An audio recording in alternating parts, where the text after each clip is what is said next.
Bonjour et bienvenue à vous, chers amis.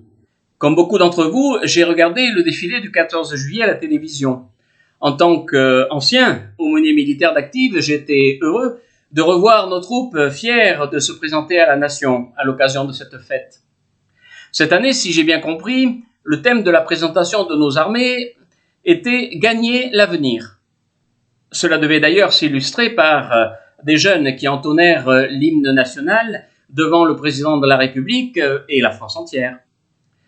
Au-delà de la fraternité militaire qui sait s'unir et faire de ces différences une richesse pour se donner les moyens de gagner cet avenir dans la paix, je retiens que ce slogan « Gagner l'avenir » exige qu'il soit bien compris, si on veut le réaliser sans perdre les leçons du passé et sans manipuler les réalités du présent. Il ne conviendrait pas que ce slogan soit une utopie de plus, tel un slogan publicitaire digne d'une campagne présidentielle.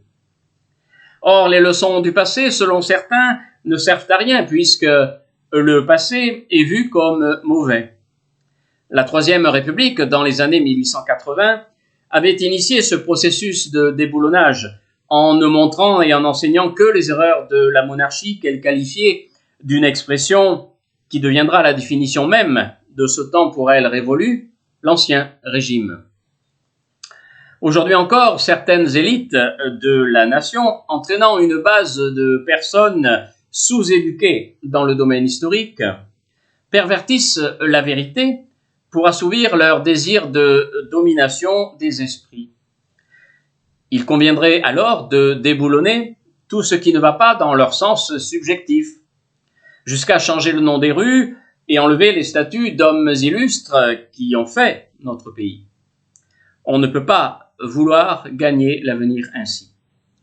Les réalités présentes sont de la même manière secouées, et souvent par les mêmes tristes cires qui prétendent régir la société sans autre référence que leur propre pensée qui ne se rattache à aucune tradition, ni philosophique, ni éthique, ni religieuse. Je n'en veux seulement pour preuve que la loi bioéthique votée récemment. Cette loi met en valeur la liberté de l'individu au détriment du bien commun. Cette loi met au pinacle du Parlement le fait qu'au nom de la propre liberté individuelle perçue comme un espace sacré et inviolable, l'être humain peut se servir de la science comme d'un simple outil sans éthique pour épanouir cette liberté égocentrique. Je ne prends qu'un aspect, celui de la PMA dite pour toutes. Grâce à la science qui rend cela possible, on va fabriquer des enfants sans père pour assouvir les désirs de maternité que l'on érige en droit. S'affirme alors le droit de l'adulte au détriment du droit de l'enfant, qui, justement parce que c'est l'étymologie du mot, est celui qui ne parle pas et qui ne peut donc ni s'exprimer ni revendiquer ses droits d'avoir naturellement un père et une mère. Les tenants de cette loi nous rétorquent. Pour vous les cathos, le problème c'est que le père est automatiquement un homme, alors que pour nous, il s'agit d'une fonction. Oui, on fait fi ainsi de la loi naturelle, par définition fondatrice, au profit de la loi sociétale, par définition mouvante. L'objective éthique collective est déboulonnée au profit de la subjective émotion individuelle. L'intérêt général devient aujourd'hui la somme des intérêts particuliers à assouvir, alors qu'avant il était au-dessus de ces intérêts-là. On le voyait bien par exemple pour la construction des routes. La dérive d'aujourd'hui est de prôner une liberté individuelle sans limite. Alors que l'État fait œuvre de sagesse sociale dans les mesures sanitaires contre la Covid-19, certains organisent des manifestations égocentriques contre l'obligation du pass sanitaire, le jour même de la fête nationale, qui, quelle que soit l'idée que l'on s'en fait, est quand même une fête de cohésion. Au nom de cette liberté individuelle qui ne se conçoit ni freinée ni limitée, la secte des égoïstes, pour reprendre le titre d'un livre d'Éric Emmanuel Schmitt, met aux orties l'intérêt général, et peu importe qu'il s'agisse d'une pandémie toujours virulente. La liberté ainsi pensée devient un concept anarchique qui fragilise la vie sociale. Or, ce n'est pas en sapant les bases traditionnelles d'une société qui a fait ses preuves en plaçant l'intérêt général au-dessus des intérêts particuliers, que l'on va, ensemble, gagner l'avenir. Pour gagner l'avenir, il ne faut pas perdre de vue les acquis de jadis, qu'ils soient philosophiques, éthiques, religieux et sociaux. Acquis qui fondent notre véritable liberté et participent à la construction positive de l'avenir destiné à tous. Retrouver ces fondements, c'est faire un libre pas vers plus grand que soi, dans la mesure où le soi n'étant qu'une infime partie de la création qui a été voulue pour le bien de chacun.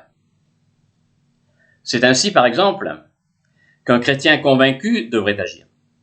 Il ne s'agit pas pour lui de renoncer à ses idées sur la construction d'un monde qu'il pense meilleur pour lui et les autres, mais d'accepter de les confronter à d'autres, dans un dialogue franc et véritable, à temps et à contre-temps, pour reprendre saint Paul, en vue fort justement de gagner l'avenir non pas en solitaire, mais en solidaire.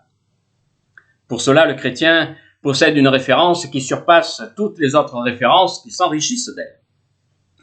La parole de Dieu est cette référence qui n'est pas une utopie de plus, mais bien le cœur vibrant qui permet sans cesse et sans crainte de gagner l'avenir, puisque cette parole est intemporelle. La parole de Dieu est une nourriture terrestre pour cette vie, qui fait désirer le céleste, c'est-à-dire le seul et véritable avenir promis par amour, celui de la béatitude éternelle en Dieu. Oui, le chrétien le sait, l'homme n'est pas appelé à vivre éternellement dans cet avenir terrestre qu'il ne doit pas perdre de vue, tant il a besoin d'être effectivement préparé.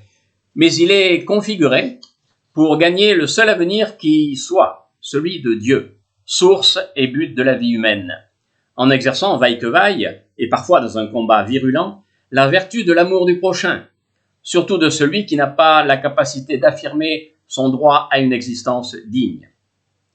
Je termine ainsi ma réflexion mensuelle sur ce thème « Gagner l'avenir » mis en évidence lors du dernier 14 juillet.